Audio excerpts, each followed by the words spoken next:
sampah sembarangan.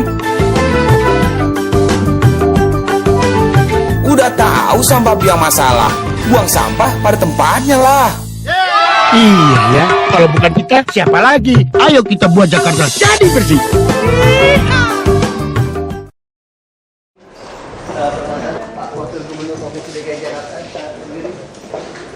Pagi.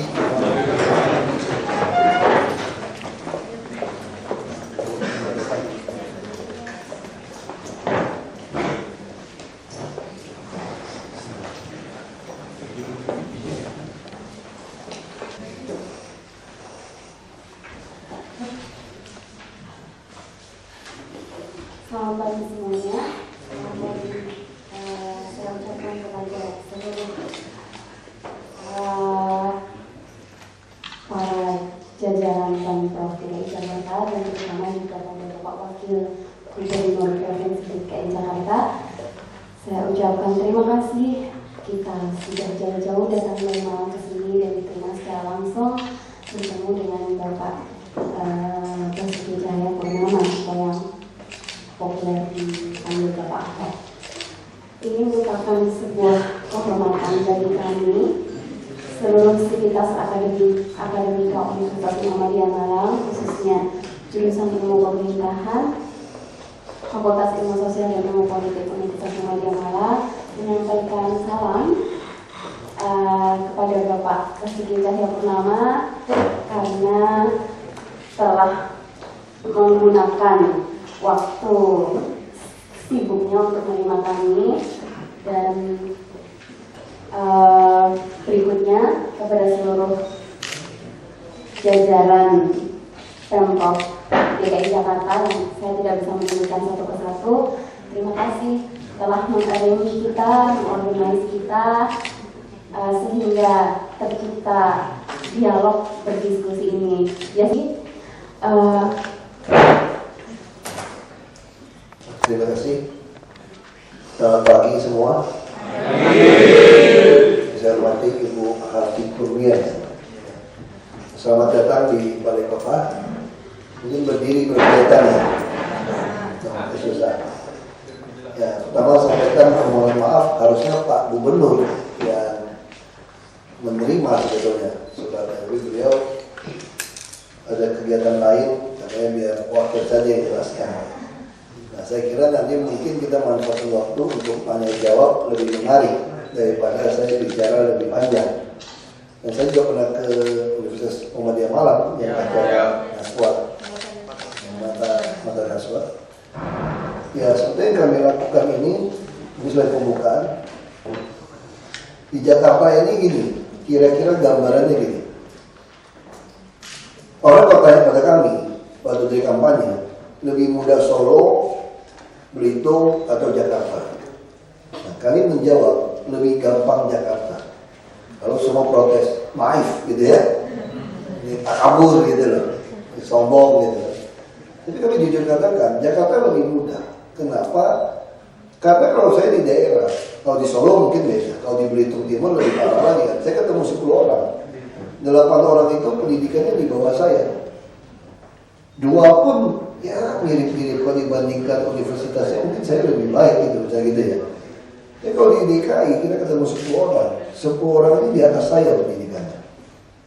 Ini kita pengen tahu sesuatu, undang saja Profesor A, yang jelasin semua, terus saya dengar, dapat ilmunya, terus dia undang Profesor B, terus kita ngadu ilmu pakai ilmunya Profesor A tadi ya. Terus kalau kira-kira kalah, kita bingung nih, ini A sama B mana yang benar kan? Ya sudah, besoknya berwaktu lagi A sama B diundang saja profesornya, undang lagi Profesor C sama D, katanya yang doktor, terus kita dengerin sambil makan. Mereka yang ribut mau kita dengar. Ini kayak belajar silat saja kan. Kalau belajar di 5 perguruan lebih jago dia guru silatnya udah. Ini Jakarta. Tapi masalahnya apa yang dihadapi? Jakarta juga punya persoalan banyak sekali. Misalnya begini, kenapa PKL susah sekali kita tindak? Di seluruh dunia, nama bahasa hukumnya, mengenai fisik, politik, masih tahu hukum juga. Ditilang itu denda maksimum, tidak ada. Kenapa? Kalau digunakan kata didenda maksimum, maka berapa yang harus diputuskan? Dan bagaimana tindak pidana ringan, IPI, itu tidak bisa kita paham. Orang seperti ini harus kita sidangkan seminggu, bukan bertobat gitu loh.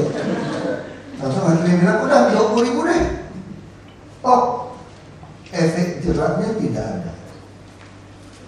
Nah, ini persoalan. Kalau di luar negeri bagaimana hukumnya? Umumnya ya, yang negara-negara yang tertib. Kalau orang mau hidup nyaman kan masih tertib. Kalau di luar negeri, kamu kalau melanggar, buang sampah sembarangan, ya sudah, denda $500. Langsung harus di store, harus keburu hari ini, atau besok mesti di store. 2 kali 24 jam, misalnya, ada macam-macam gitu. Kalau Anda tidak menyetor waktu itu, maka 2 kali dendanya terlambat. Lalu kapan ke pengadilan? Kalau si yang mendapat denda ini merasa tidak puas, tidak menerima denda tadi, dia baru bawa ke pengadilan. Jadi beda sekali ya. Ya kan tidak perlu tiba-tiba. Ini sebelum ini saya kenalkan dulu nih, ada dari BPKD, berdiri dulu Pak, perkenalkan diri dulu Pak. Ada pendampingnya, ada pendidikan BPKD, Pak Peda ya. Dua-dua BPKD ya. Pendidikan. Portala juga ya. Ini nanti bisa tanya juga. Apa nih? Pak Peda pindah-pindah aja, dari tanya nanti. Di luar negeri kalau tidak film-film gitu ya. Polisi lalu lintas itu, kalau di luar negeri itu bukan polisi lalu lintas, itu namanya traffic warden, dishub. Mereka orang nggak ngerti, dia pikir itu polisi itu dishubkan kayak hello, pentil gitu. Itu kontrol sekali gitu loh. Kamu pentil terus dijarah dengan jaring, kenapa? Karena memang macam ompong. Yang main kasihan kalau saya datang kerja, pagi-pagi kita jam 7 dari rumah. Itu zaman hayam buruk itu motor-motor itu bisa 5-6 motor, 11 motor motong arah. Jadi hayam buruk ini dan motong jembatan, motong. Itu disubnya gimana? Kayak main itu loh, main petak umpet gitu. Kayak begini. Terus yang naik motor juga kalah pum. Kenapa? Karena dia tahu disub tidak bisa menilang. Pakainya keren, wah pakai helm yang ada HP-nya lagi. Motornya gede, motornya mahal-mahal tuh. Motor bisa 700 juta, 900 juta tuh motor itu. Gede, cc gede. Gagal banget, pakai sepatu, jaket, semua keren semua. Orang nggak pakai helm, pakai sendi jepit, bawa orang penuh, bungkum dapatin dulu. Nggak bisa tangkap. Jadi ini konyol gitu saya bilang. Konyolnya luar biasa. Terus saya minta bantuan polisi, boleh nggak? Itu buku tilangnya kasih kami saja, biar kami aja yang kasih. Toh stopnya ke negara gitu loh. Oh tidak boleh, undang-undang mesti ada polantas mendampingi. Nah, sekarang ada berapa polantasnya? Saya ketemu direktur polantas Pak Maradi. Ini baik, ini anak muda lebih reformis ini. Terus begini, Pak.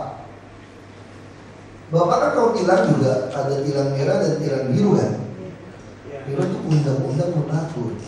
Dia waktu ditilang mesti tanya sama yang ditilang. Bapak atau ibu mau yang dikasih merah atau kasih biru? Kalau kasih biru langsung nyetor ke negara. Kalau merah lewat sidang. Hari apa? Seminggu sekali di hakim. Kalau sidang pasang muka kasihan lagi, bertobat, putusin murah lagi.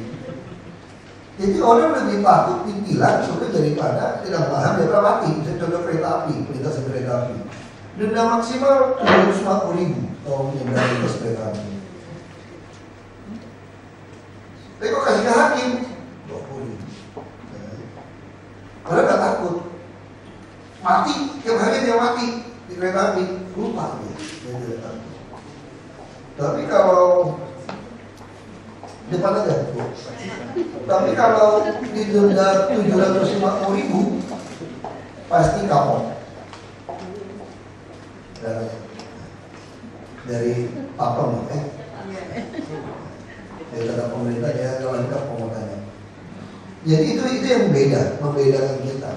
Lalu apa yang kami mau lakukan sekarang?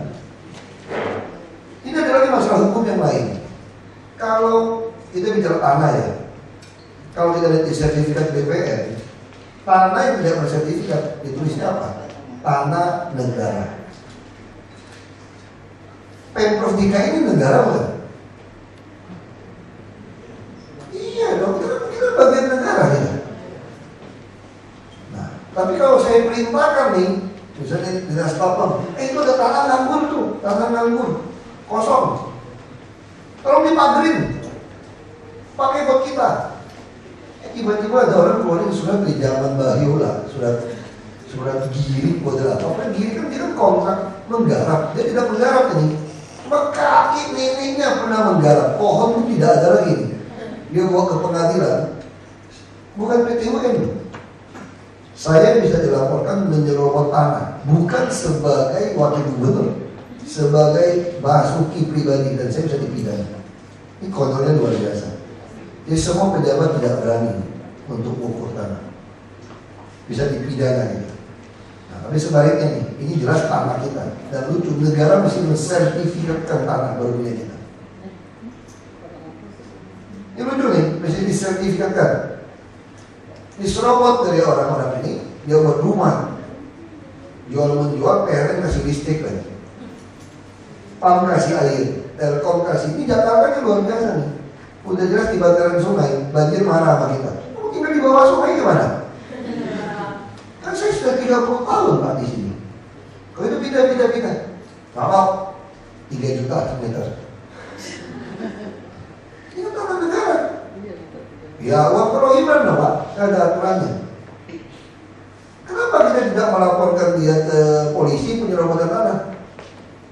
Tak boleh melanggar hamburger. Boleh melanggar hamburger ini. Kita pindahkan deh ke rumah susun, kan nggak punya rumah. Kasih kulkas, kasih TV, tetap melanggar hamburger. Yang bilang siapa? Komnas HAM burger juga. Yang bisa ngomong seperti itu. Mau bilang apa? Nah ini kondisi di lapangan.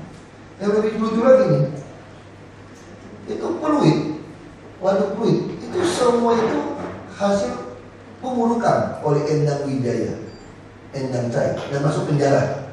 Makanya Pak Ali Sadikin sampai teriak ngomong, orang berjasa membuat peluit kok masuk penjara gitu. Pak Ali Sadikin ngomong gitu, resmi dia ngomong. Kalau 80-an, kalau saya bisa cari kata dia ngomong, kenapa bisa jaga korupsi? Nggak pakai uang negara, kok dia nguruk kok. Dan negara juga dapat. Udah, nggak apa-apa. Udahlah, nasib dia lah masuk penjara. Ada korban, nggak apa-apa. Ali Sadikin bela juga nggak bisa campur tangan hukum. Kalau nggak ada peluit, nggak ada waduk. Nah tiba-tiba kami digugat orang waduk peluit. Kalah gara-gara surat giring. Dari mana ada giring di peluit? Orang itu diuruk kok, laut diuruk. Bagaimana pernah digarap orang giring itu zaman dulu, dan setelah undang-undang agraria, surat giring hak lindung apa segala macam udah gugur. Tapi orang bisa menang di pengadilan. Lebih gila lagi nih, kantor wali kota Jakarta Barat zaman Pak Ali Sadikin kita menang, gugat-menggugat. Kita punya sertifikat ini. Jadi pemerintah negara harus buat sertifikat, kita bikin. Digugat dari orang cuma gara-gara satu surat dari bisa dilengkapi. Yang gugat juga gak jelas suratnya di mana, harga di mana. Dia yang menang. Dia yang menang, ini yayasan yang menang. Silakan Pak. Di depan aja Pak. Yayasan yang menang. Gedung wali kota disita dari mereka, dirobohkan. Dan DKI sudah enggak. DKI harus membayar uang sewa selama ini di atas tanah mereka 40 miliar. Nah, saya pikir nggak apa-apa. Ini kan pasti di tata ruang ini pasti merah. Kalau merah itu kata pemerintah. Dia dapat juga tidak mungkin membuat menjadi mall atau apartemen yang coklat namanya. Begitu saya cek sudah dicoklatkan sejak lama. Artinya apa? Di dalam juga ada oknum main ini. Sebelum menggarong itu, perubahan peruntukan sudah diubah jadi komersial. Dan ada lagi cara yang lain. Ini Jakarta kan kita kan simpan berkas, sudah ganti pegawai itu banyak, penjara itu banyak. Berkasnya bisa dihilangin. Jadi orang menuntut kita dalam pengadilan. Dia tanya sama kita, ini akunya siapa? Wah, kira-kira gitu kan. Saya menuntut.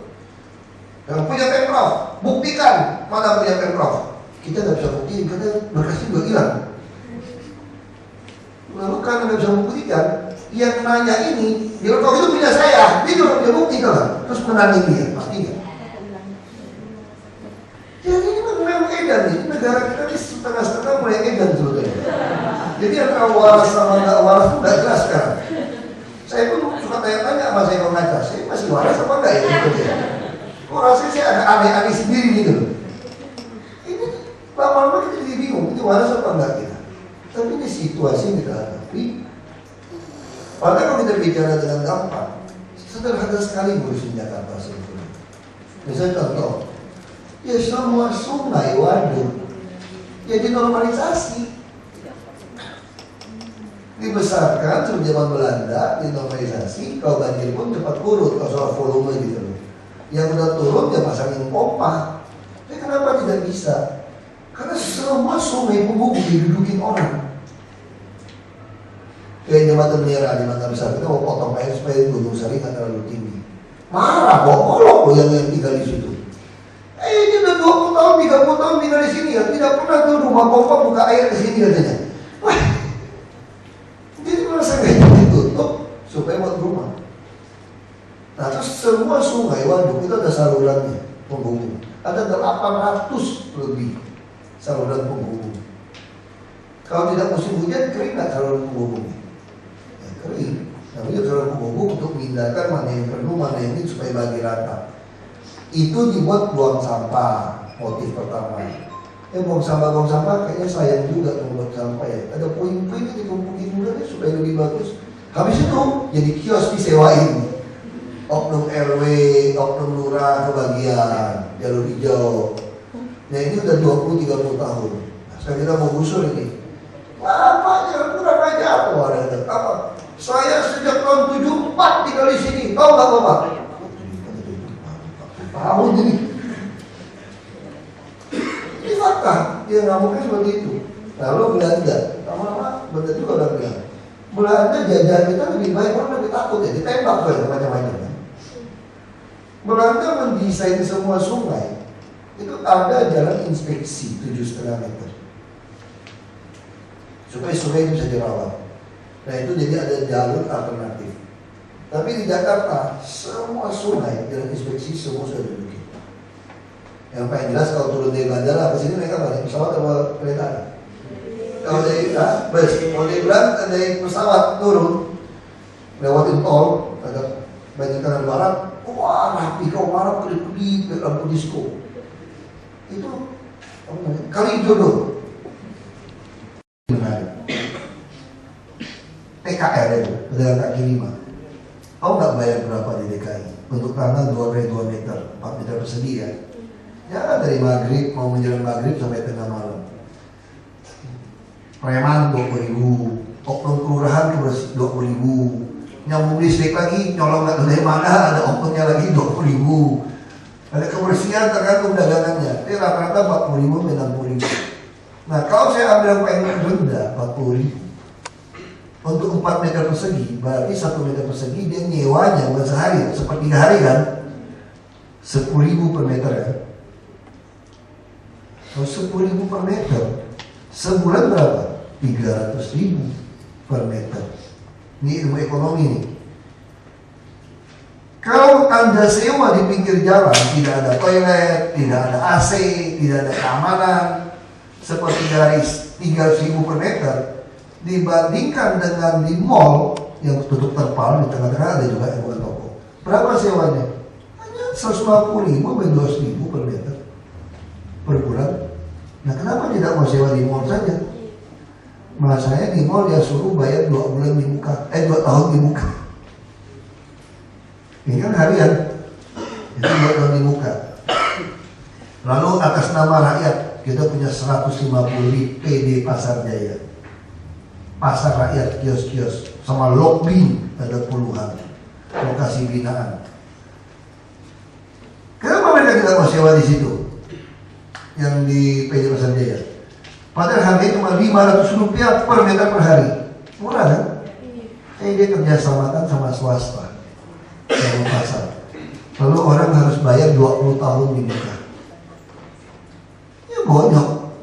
Kami lagi cari tanah, lagi merenovasi kantor, termasuk yayasan panti-panti. Kita mau bangun super blok, tapi super blok bukan super blok kayak Central Park.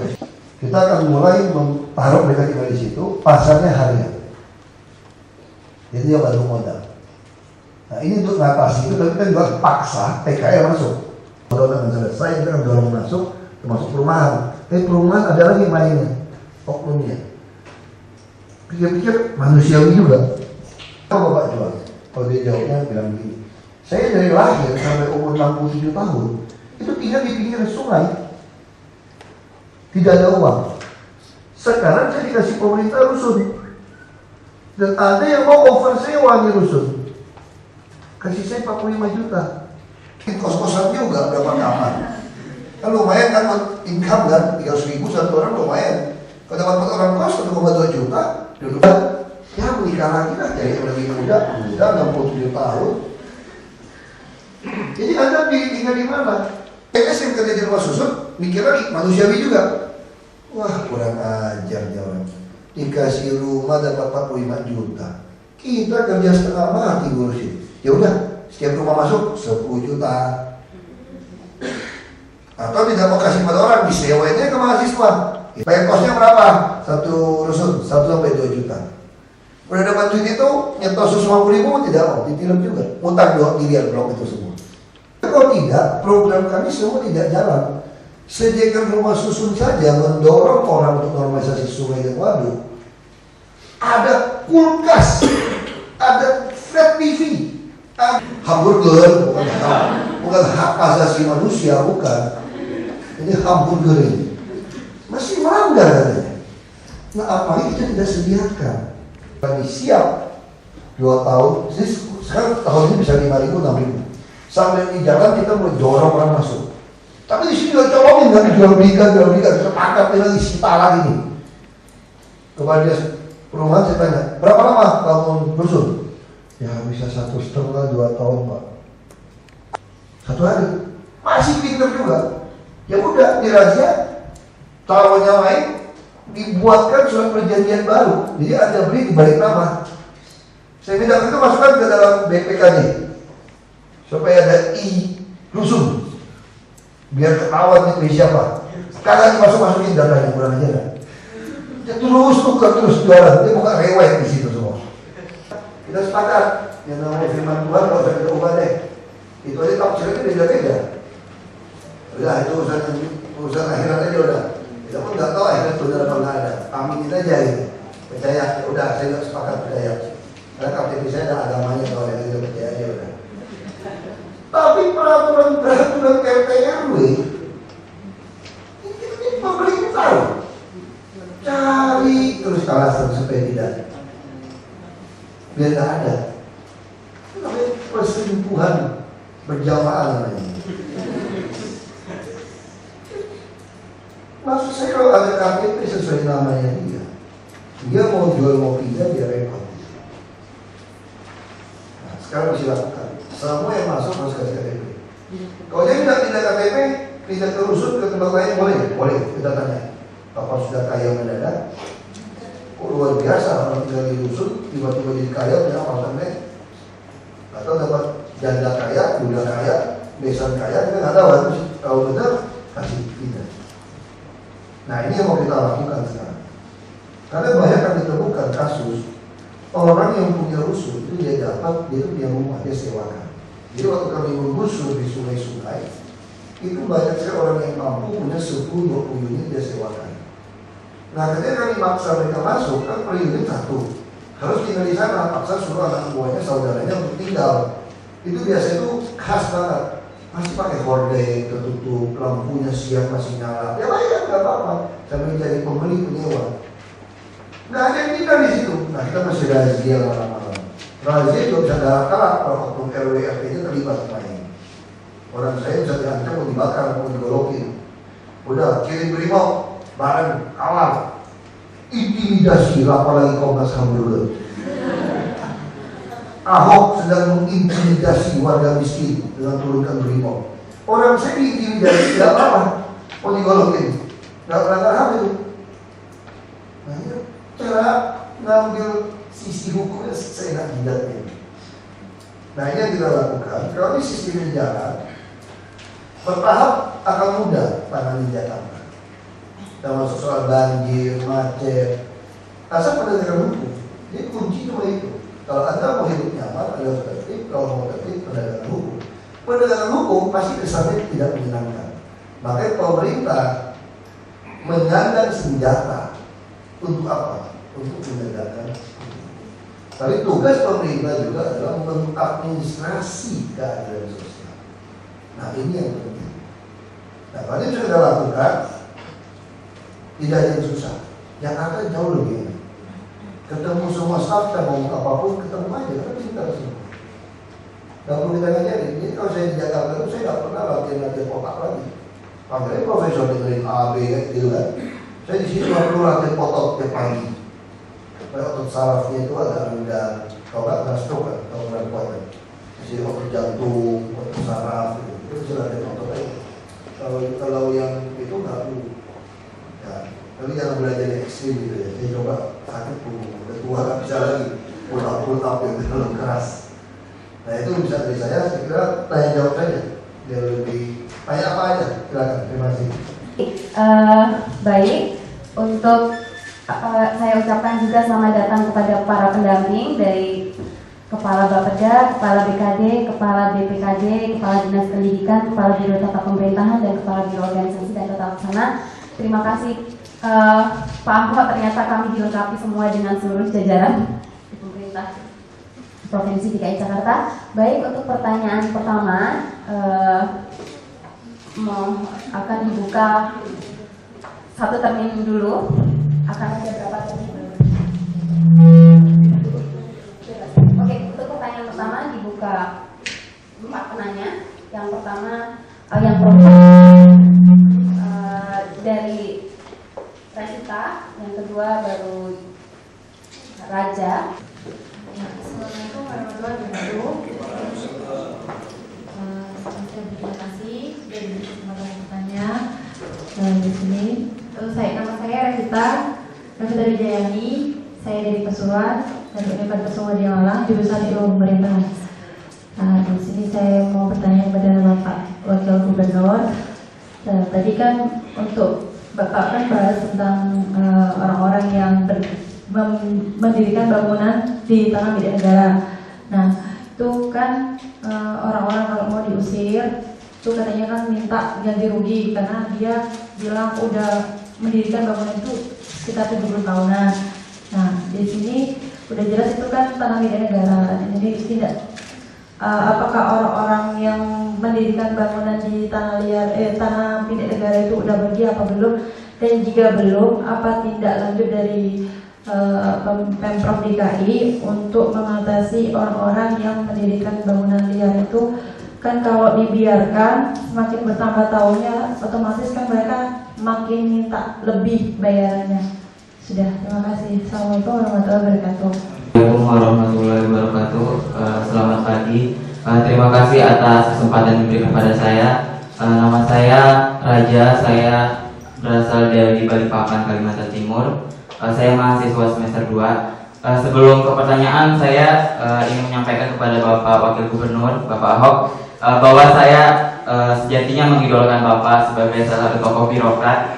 Karena Bapak telah membuka pikiran saya bahwa tidak selamanya birokrasi itu omong kosong, karena banyak asumsi masyarakat kita menyatakan bahwa kinerja birokrasi tidak lepas dari korupsi.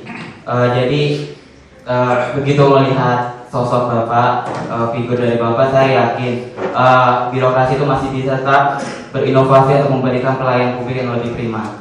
Kemudian pertanyaan saya yang pertama, menurut Bapak, apakah demokrasi itu sejalan dengan birokrasi? Kalau kita melihat berdasarkan pola manajerial, demokrasi itu kan berasaskan oleh rakyat, dari rakyat dan untuk rakyat, bottom up. Sedangkan untuk birokrasi itu lebih kepada kewenangan jabatan, itu lebih kepada top down. Kemudian pertanyaan yang kedua terkait dengan RT RW, apakah tata ruang wilayah di DKI Jakarta sudah mencerminkan nilai-nilai demokratis? Terima kasih. Assalamualaikum warahmatullahi wabarakatuh. Perkenalkan, nama saya Pak Bupati, asal Kalimantan Timur, sama dengan teman-teman Muhammadiyah Malaka. Di sini Pak, saya menanyakan tentang RT RW juga, cuma berkaitan dengan ruang terbuka hijau Pak.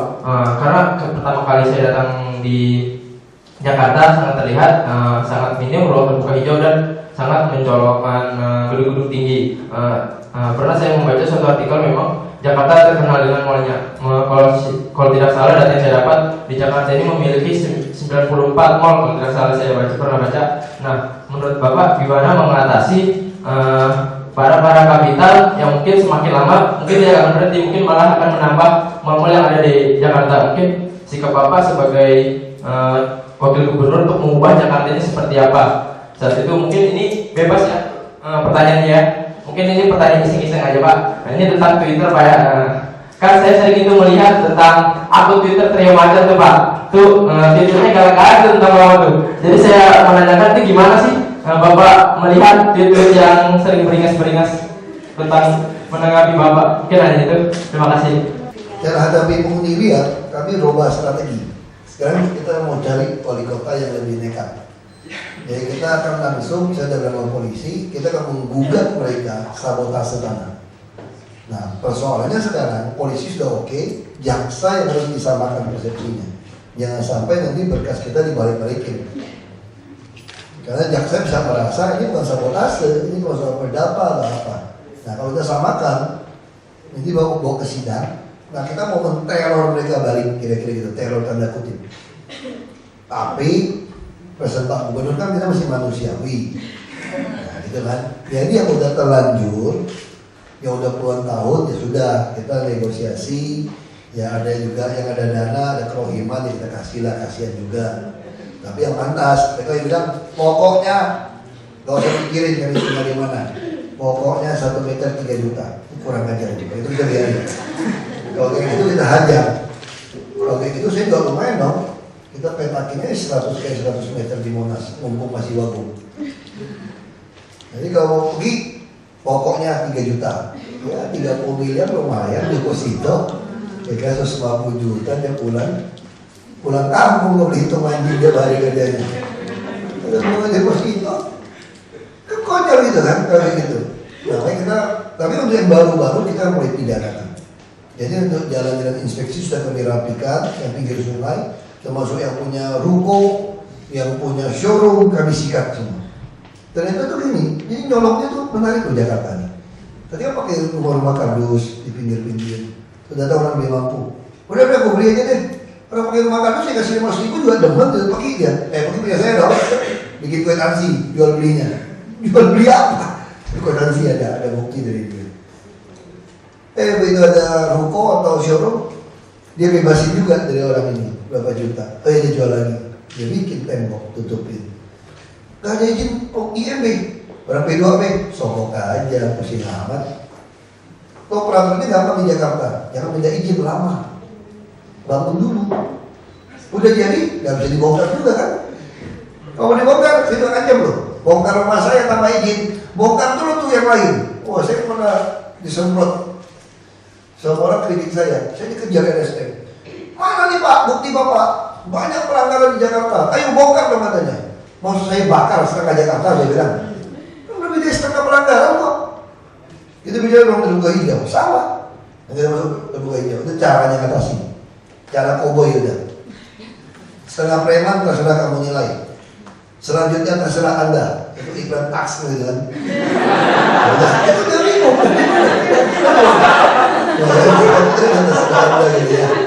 Ini juga dalam rangka latihan stand up comedy kalau udah gak laku gitu. Jadi awal boleh masuk Metro TV gitu.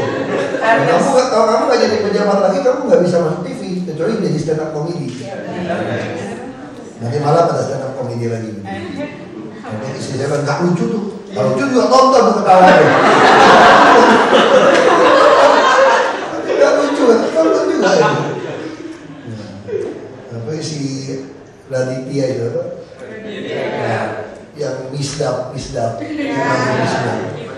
Wah, anak saya pengen nonton malam minggu bersama Miko gitu kan. Tahu gitu kan. Itu menarik gitu. Nah, ini soal tadi terima kasih, jangan idolain orang ini, soal raja ini. Orang tuh gak ada yang sempurna. Kamu lihat saya bagus gitu, gak ketahuan aja buruknya saya gitu.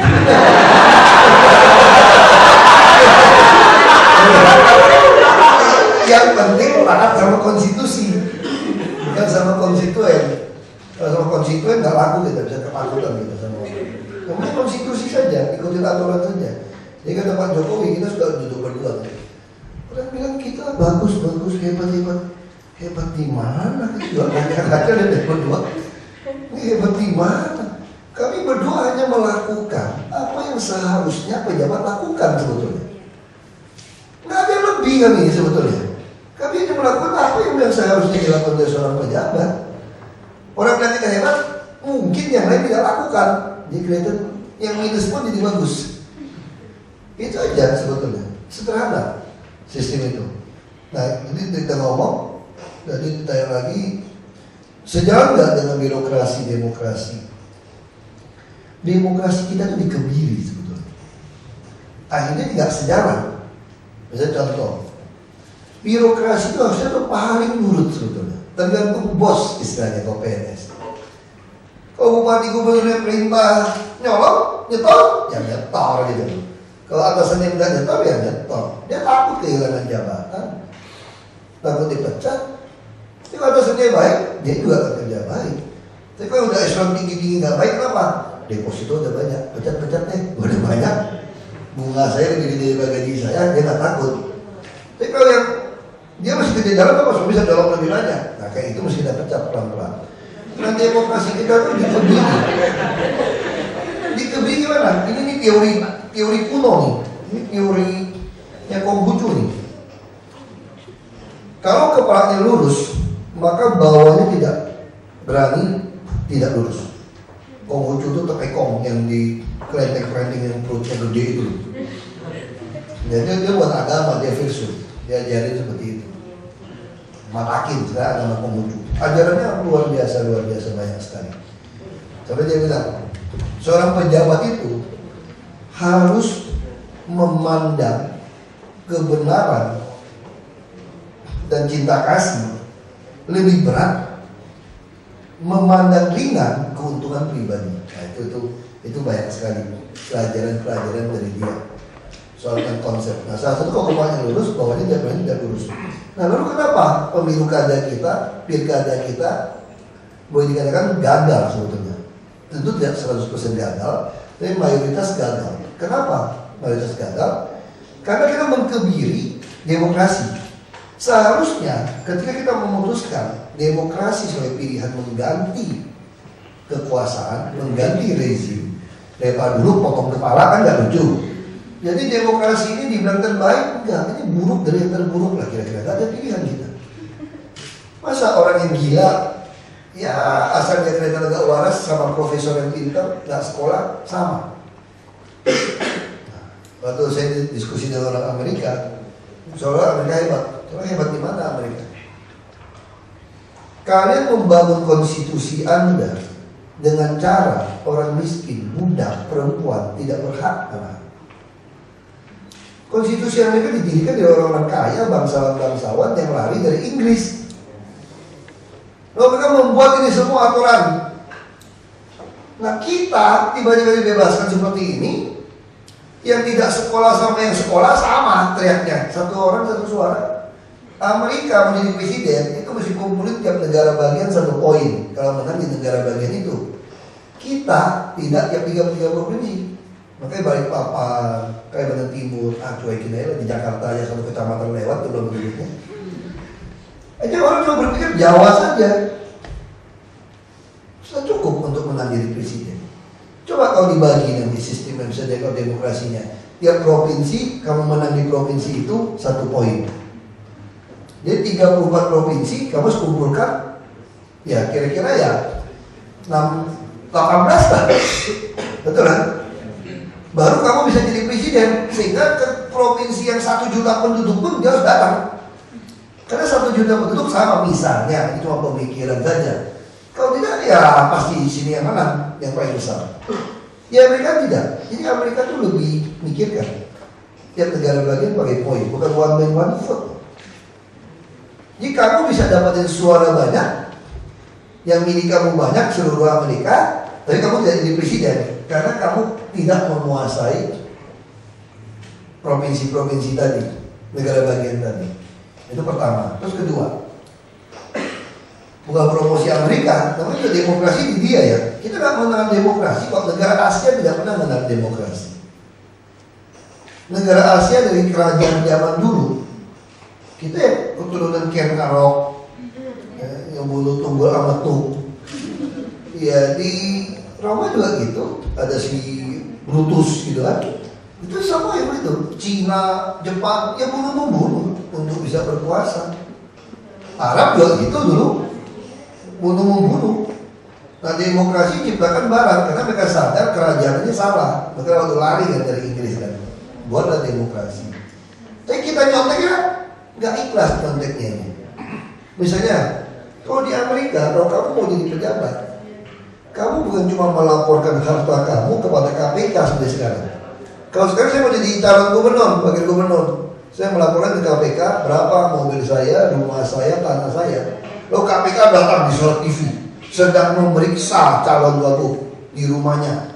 Apa yang diperiksa sih? Benar nggak Pak sertifikatnya 10? Mana sertifikatnya? Mobilnya 10, mana BPKB-nya?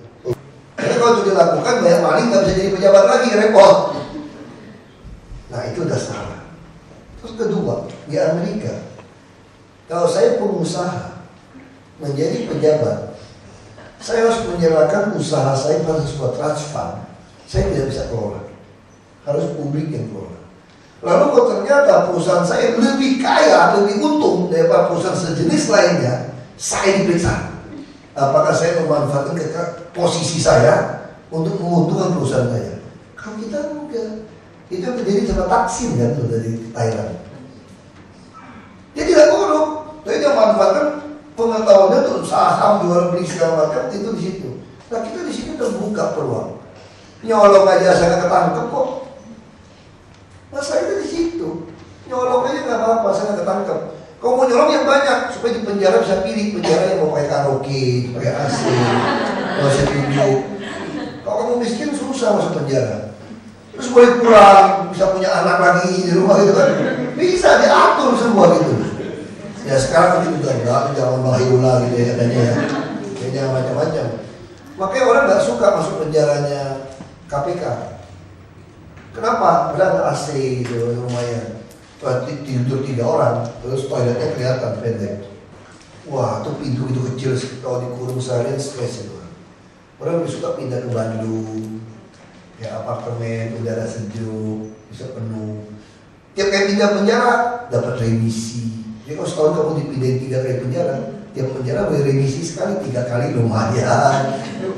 Jadi ini semua udah diajarin nih, kalau kamu korupsi begitu caranya yang gedean gitu.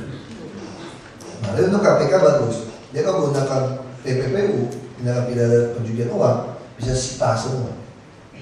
Nah ini menarik. Nah itu yang harus kita ubah. Nah waktu saya di Komisi 2, yang saya mau impikan supaya dari demokrasi, birokrasi, dan kesejahteraan itu bisa sinkron. Itu tadi, satu ayat saja. Ray Rangkuti bilang itu ayat pasal Ahok katanya. Kita lakukan pasal Ahok kalau berhasil. Saya kawan-kawan di sana tidak setuju. Saya ingin masuk pasal itu. Di dalam revisi undang-undang pemilu kada. Siapapun mau jadi pejabat harus membuktikan hartanya dari mana, pajak yang dia bayar sesuai atau tidak dengan biaya hidup. Kalau tidak sesuai dia tidak berikut. Inilah rekonsiliasi nasional. Silakan dia nikmati uangnya karena hampir semua korup. Tapi Anda tidak boleh jadi pejabat. Nah, kita orang-orang yang mau mengabdikan diri bertanding di lapangan tanding yang rata. Nah ini konsep seperti itu. Kalau kita bicara hubungan, ya tata ruang negara mencerminkan demokratis, ya tidak. Di luar negeri, sekali lagi kita harus bandingkan negara yang maju ya. Bukan saya selalu kita belajar. Yang negara berkembang itu ada keuntungan kooperatifnya. Di mana keuntungan kooperatifnya? Negara maju kan melalui proses belajar dari kebodohan-kebodohan baru sampai ke teknologi hari ini. Kalau kita udah ada modelnya, yang loncat aja ke sini, namanya leapfrog atau loncatan kodok istilahnya. Itu keunggulan kita, keunggulan komparatif kita. Negara lain udah mainnya ke sini, ngapain kamu masih main di sini gitu loh? Langsung loncat kita. Kita numpang pengalaman kepahitan dia. Ini jalan dulu, bangunan ini maksimal tingginya misalnya 30 lantai. Sudah 30 lantai. Udah dapat, jalannya akan dilebarin. Apa lebarin? Terlalu mahal. Ya udah jadi ya mahal jalan. Tapi dibebasin, ini udah dijual. Makanya Jakarta ini kampung besar hari ini. Bangun rumah dulu baru jalan, bukan jalan dulu baru tentuin rumah. Makanya kacau balau sekarang. Dan kita tidak punya pengolahan air limbah. Air comberannya mau kemana? Ya asal buang lah. Jadi bangun rumah lagi keluar kemana? Comberannya. Yang lebih keluar lagi yang di Kelapa Gading.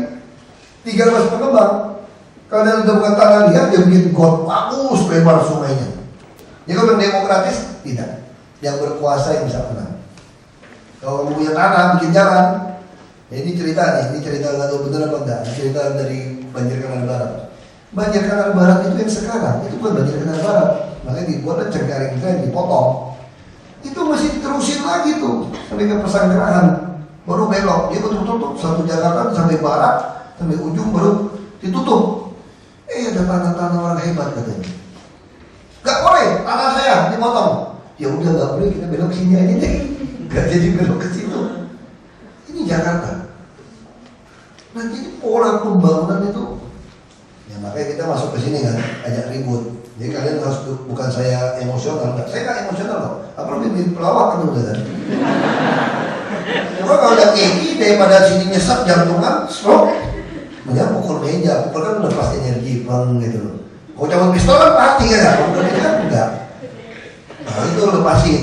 Ada kepala dinas yang baik hati gitu. Pak, bagaimana Pak? Kalau Sabtu kita pergi nembak Pak. Kenapa? Biar Bapak lepaskan emosi Bapak. Pak. Saya siapin senjatanya Pak. Wah ini kepala dinas yang baik hati ini. Saya kan enggak. Saya kalau lagi kesel ngapain? Aku duduk aja ngomong sama pohon. Lihatin pohon udah berbunga belum. Atau kura-kura disikat. Kura-kura di rumah kecil-kecil itu, kura-kura indah. Aku udah seminggu 2 minggu ada penuh rumut itu kan. Ambil sikat, disikatnya bersihin kesal juga. Itu juga penyarapan yang baik. Ini tuh ngajarin gitu. Jadi gak usah marah-marah sama orang gitu loh. Sikat-sikat aja. Kalau depan ya si Maren udah ngerti kan. Kalau tadi tata ruang, saya udah jelaskan tata ruang. Kita kacau balau soal mall. Udah 94 tuh, 100-an mall kita. 140 atau 150-an. Nah sekarang kita mulai batasi, kalau jalan nggak bisa kita tolak. Jadi kalau orang minta izin bikin gedung apapun, jalannya tidak bisa, beresin jalan dulu. Udah jalan baru surat kita kasih. Nah kalau ujung juga enggak, kamu juga mesti beresin. Oh gimana? Kamu ada tanah nggak? Saya juga mau beli. Supaya rakyat cukup rumah, kita mau siapin 300.000 lah kira-kira rumah. Karena orang di kota besar ini selalu orang yang belum beruntung pasti ada sama kita sampai kiamat. Nah kita mesti siapkan rumah untuk mereka. Karena harga tanah terus naik kan. Jadi kita beli sekarang. Nah, ada satu Ustadz Haji Muhammad namanya. Ini daerahnya agak Islam fanatik. Terus orang tanya sama dia, kenapa kamu dukung si Ahok? Nah, karena dia undang saya, undang salah tokoh, dia nggak mau datang, saya datang. Di Islam Iran saya datang. Terus kita ngobrol banyak. Dia mungkin terkesan sama saya bisa kasih kuis kepada anak santri-santri kecil. Ini udah siapin amplop Pak. Tolong Bapak kasih kuis pertanyaan kepada anak-anak untuk jawab. Aku nggak ngerti kuis Al-Quran. Ini gawat santri disuruh tanya soal. Nah, saya kata, ya udah satu soal aja kan. Anak-anak, siapa di dunia yang pertama kali mengalami operasi tulang? Gak bingung. Adam. Kenapa diambil tulangnya dari tulang? Terus jadi tawa gitu kan. Nah, mungkin gara-gara itu Ustaznya terkesan sama Ahok ini. Bisa membuat santri-santrinya bahagia kan. Itu sederhana kan, operasi pertama loh tulang. Kan kata firman Tuhan begitu kan. Adam ditidurin, diambil tulang, dari tulang rusuknya kan. Dijadikan perempuan, itu operasi tulang kan. Jadi dia manusia pertama yang dioperasi. Dokter operasinya Tuhan. Dia bilang gini, Ahok memenuhi kriteria pemimpin yang Nabi Muhammad bilang, bahwa tabligh amanah, fatona, sebagai sini. Nah, dia bilang gitu. Kita akan lebih maju Islam dipimpin dari orang yang memenuhi standar ajaran Islam, walaupun dia masih belum dapat hidayah. Daripada dapat hidayah dari kelakuan kafir sengsara gitu. Mendingan pilih dia aja katanya. Pengen menang aku jadi bupati. Jadi bupati di sana, 53% muslim. Nah sekarang adik saya jadi bupati. Saya mau pulang nggak mau, udah adik kamunya. Kita udah tahu sama. Ini anak Uhamka pertanyaannya menarik. Pak, apa beda tahun 45 dengan sekarang pasca reformasi? Saya jawabnya juga nyeleneh ini. Kalau sekarang kamu tidak pernah punya masjid agung Istiqlal di Indonesia. Kenapa? Karena sayembara kompetisi membangun Istiqlal itu langsung mencoret, karena yang mendaftar Friedrich Silaban Kristen Protestan. Dan yang menang dia lagi. Aku malu-maluin masa masjid kita yang mendesain orang Kristen. Ya cari yang Islam kan jadi nggak apa-apa lah. Masa sih nggak ada juara 3, 2, 4 yang. Nah, tapi dulu tidak. Lagi itu bisa lihat masjid yang penggunaannya, ruangannya semua itu baik. Kalau zaman sekarang percaya nggak? Panitia mungkin coret itu. Ini perbedaan kita sama sekat dulu. Nah, terus yang kedua, saya bilang ke kalian mahasiswa, jangan-jangan kalian juga demo di istana, berdarah-darah sih, mau siap jihad.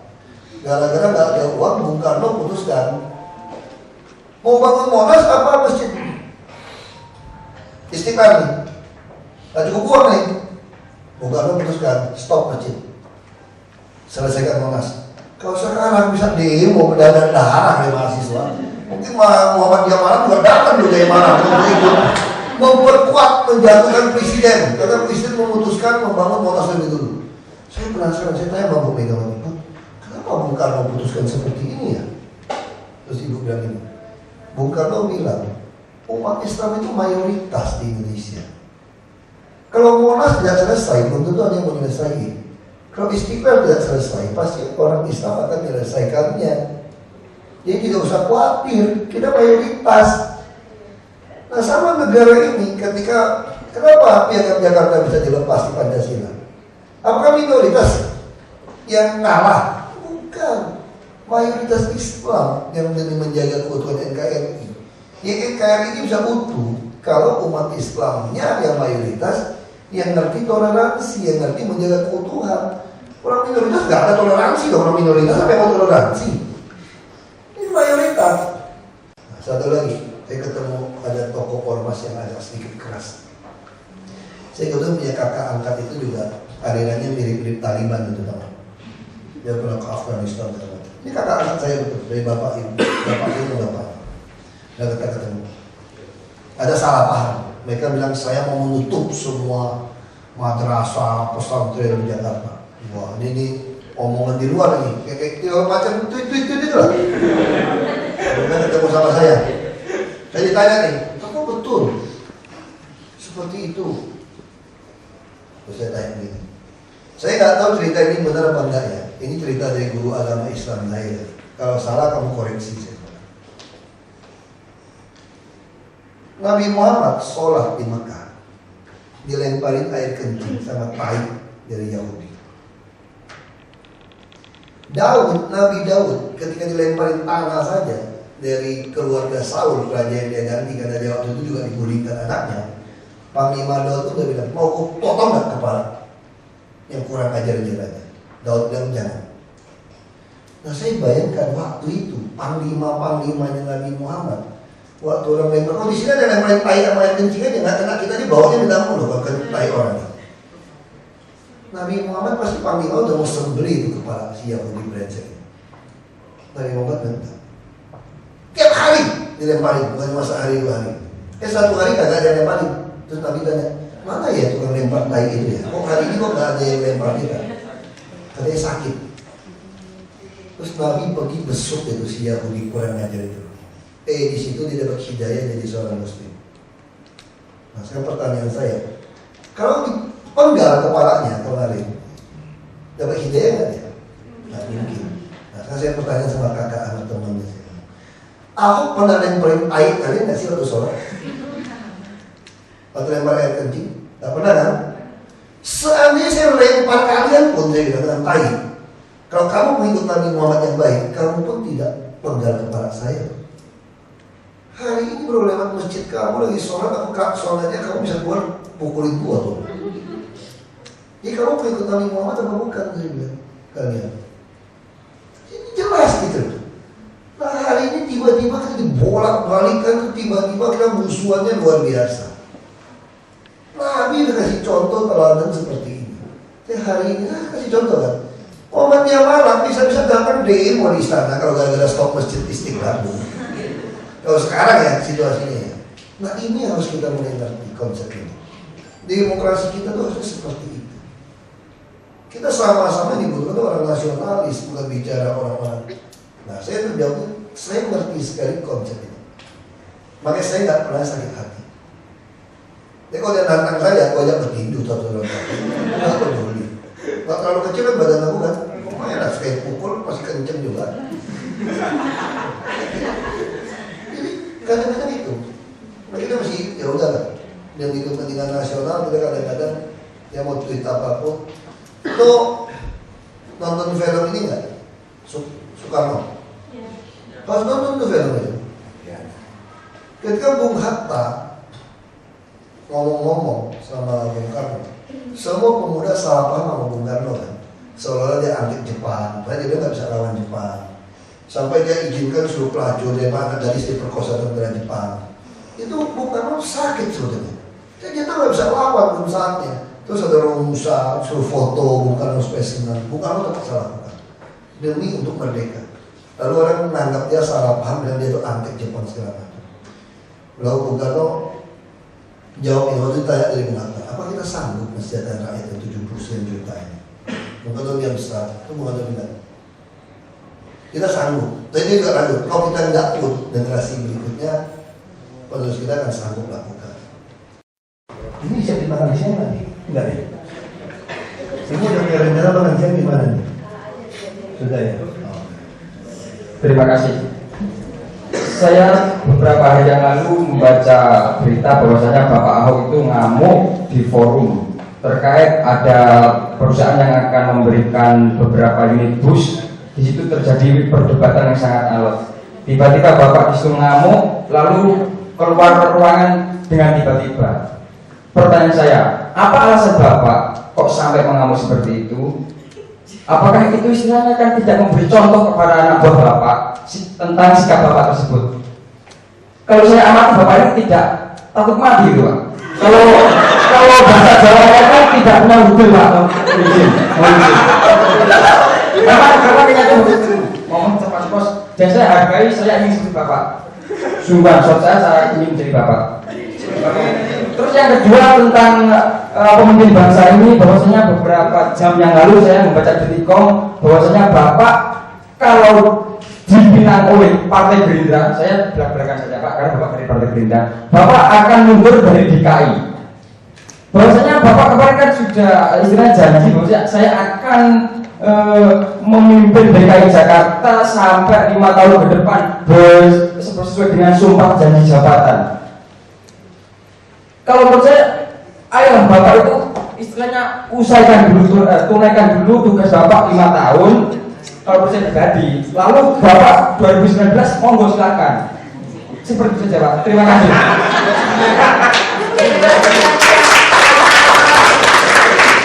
Selanjutnya Mas Rian, silakan. Ya, selamat siang Pak. Gini Pak, saya melihat gaya kepemimpinan Bapak dan Pak Jokowi ini saya bilang aneh Pak, ya, karena lain dari yang lain gitu. Nah, yang ingin saya tanyakan, pertama, kenapa Bapak ingin jadi pemimpin? Yang kedua, Bapak ini kan mau tidak mau berlatar belakang politik juga. Nah, ketika Bapak menjadi pemimpin, bagaimana sudut pandang Bapak atau cara berpikir Bapak sebagai seorang politisi yang harus ada partai-partai yang mendukung Bapak seperti disebutkan dari Partai Gerindra dan bermacam-macam, dan Bapak juga mengutamakan kepentingan masyarakat. Jadi ada dua kepentingan yang Bapak bawa di sini. Ya. Dan yang ketiga, gini Pak, saat Bapak dan Bapak Jokowi misalnya itu menerima banyak tekanan dari berbagai macam pihak masyarakat, entah itu swasta atau apapun, itu saat bapak misal lagi stres gitu pak, itu gimana cara biar bisa mikir lurus lagi gitu, biar enak lagi jalan berpikirnya gitu. Dan yang terakhir, saya titip salam buat Pak Jokowi. Ya, terima kasih. Karena saya sedikit mendengar dari pemaparan Bapak yaitu tentang PKL tadi, saya sangat menarik sekali bahwa PKL di Indonesia saat ini itu sangat sulit untuk ditertibkan, Pak. Bukan saja di Jakarta, tetapi juga di daerah-daerah lain. Permasalahan PKL ini, apakah pemerintah Jakarta saat ini tidak mampu untuk menertibkan karena adanya premanisme di belakang PKL tersebut. Jadi untuk apa pasukan-pasukan yang ada di depan sana, saya lihat tadi, untuk apa mereka digerakkan kalau misalnya premanisme itu masih bergerak bebas di luar sana. Terima kasih. Assalamualaikum warahmatullahi wabarakatuh. Ini panjang nih jawabnya nih. Soal bus itu udah proses 6 bulan, 8 bulan. Ya sekarang kita pikir logikanya begini aja. Saya kalau tidak mau marah, saya udah nahan marah ya 6 bulan, 8 bulan.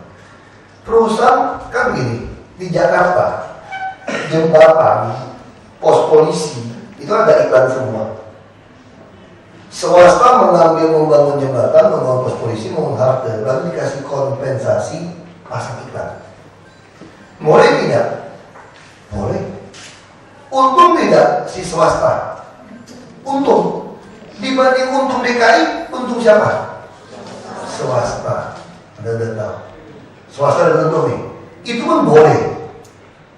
Lalu bus, iklan di bus itu berapa? Harusnya saya pikir bus itu kan lebih strategis. Dia lewat, kan orang bisa lihat, lebih mahal dong harusnya. Enggak, di Jakarta lebih murah. Lalu saya undang semua perusahaan iklan, 3 perusahaan iklan besar, saya ngomong sama mereka. Gini Pak, mau nggak Bapak saya kasih hak iklan di bus, mau 5 tahun, mau 7 tahun, 5 tahun dah saya bilang, ada 7 tahun. Tetapi busnya kasih ke saya, sudah jembatan itu. Kalau si bos-bos iklan ini, mana bisa Pak? Kenapa nggak bisa? Orang pasang iklan di bus cuma 25 juta satu bus setahun Pak. Kalau saya kasih bus ke Bapak hanya 20 juta, 30 juta, ya kapan saya balik modal? Tapi kamu jadi untung, pasang iklan itu pajak. Pasang iklan di swasta kan mahal. Di Indonesia ini, di Jakarta nggak ada orang mau bayar pajak biaya iklan mahal di dalam bus. Mereka mau itu di papan yang gede itu loh, di jalan utama, supaya dilihat orang terus. Jadi yang namanya iklan di bus itu tidak laku dijual Pak katanya. Ya kalau itu nggak jadi dia dapat bus, saya pikir gitu kan. Terus saya cari akal lagi, saya temui teman saya kenal bos ini. Dia ini bos kaca, Asahi Mas. Ngambil pasirnya di Belitung Timur dulu. Saya bos, saya punya kesulitan ini. Bus-bus di Jakarta itu mesti pakai gas. Saya beli, tidak ada gas juga. Beli solar tidak boleh. Mau nggak? Bos sumbang bus saja ke saya. Saya kasih tempel iklan kamu ini nggak apa-apa. Itu dia juga. Yang mana bisa kalau cuma tempel iklan, gua pasang iklan aja di bus. Paling 20 dan 100 juta. 75 juta udah dapat pasang di satu bus. Ngapain saya? Ini kan nolong teman bos tuh gitu kaya. Ya udah, cintai deh 10 tuh 14 miliar, 15 miliar itu. Ya udah nggak apa-apa deh. Terus cari lagi ke bos yang lain. Lu mau nggak? Ya udah ini pemerintah udah jujur, gubernurnya jujur, wakil gubernur jujur. Saya kasih 10 juga deh. Terus Telkom saya punya Telkom saya punya Telkom nih, 65% saham nih. Wah ini negara merasa juga mesti menolong DKI nih. Oh RBS orang DKI yang pakai Telkomsel udah banyak. Telkomsel nggak sumbang 10 deh. Jangan sembarang sumbang ya. Kamu produk Cina nggak jelas mereknya nanti. Wencai tong ting tong pusing. Mesti ada mereknya jelas ya. Mereknya apa? Mercedes-Benz. Oh jangan Mercedes-Benz deh. Apa? Hino deh, Hino. Panggil Hino. 30 tahun Hino. Bikin di sini kalau seri. Ya buat di Bogor. Ini 30 bus ini gede loh, bus ini bus gede, bukan bus kecil ini. Udah 30 bus jadi, si karoseri ini teriak-teriak nih, kapan ngambilnya bos? Saya nggak bisa kerja lagi di tempat saya udah penuh dengan bus kalian yang nggak boleh tarik. Lalu saya suruh dia urus, pingpong sana, pingpong sini, bagian hukum, BPKD, pajak. Pajak dan apa? Gak bisa, tetap harus bayar pajak. Saya tanya, kalau plat merah bayar pajak gak? Tidak. Ya sudah, kalau tidak plat merah tidak bayar pajak, ini mobil datang di plat merah kan ya sudah gitu loh. Jadi apa yang mau dipersoalkan? Oh nggak bisa. Nanti kita ada kerugian. Udah, oke. Kalau ada kerugian mari kita hitung. Kamu bayar pajak kalau bus berapa sih? 25 juta. Ini bus harganya 1,4 miliar. Kalau ditukar dengan pajak yang kamu terima 10 tahun aja cuma 250 juta bos. Kita butuh bus. Iya dia mau nyumbang. Gak bisa katanya. Terus rapat lagi. Udah saya sabar aja. Logikanya gimana? MOU kan bisa. Orang kamu ngasih jembatan ke orang saja bikin pos polisi, ikut cari miliar-miliaran boleh. Ini mau kasih bus plat merah kamu udah nggak boleh gitu loh. Terus saya tanya lagi, saya udah pernah kemarin. Kalau orang pasang iklan tidak bayar pajak, lalu kamu tangkap, yang pasang iklan di penjara nggak? Tidak. Lalu sanksinya apa? Diturunkan iklannya. Oh gitu. Kalau gitu, kalau ada orang kasih saya mobil, bus untuk rakyat, ada iklan, dia tidak bayar, hukumannya apa? Dibongkar itu bus, dibongkar kan?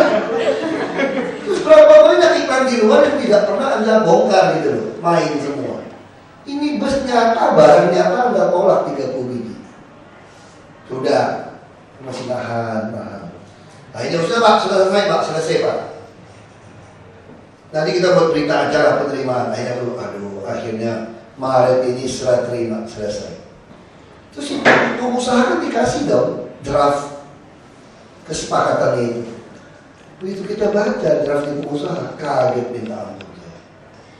Ini bus dimenyerahkan, BPKD bilang di dalam draft itu harus di appraiser harga bus ini berapa untuk jadi aset kita. Dan untuk meng-appraiser harus bayar konsultan. Konsultan yang bayar kamu yang nyumbang. Ini bus beli di toko kok. Ini bukan dibuat kue. Ini jelas Hino. Ada fakturnya, ada kwitansinya. Apa yang mau ada appraiser lagi?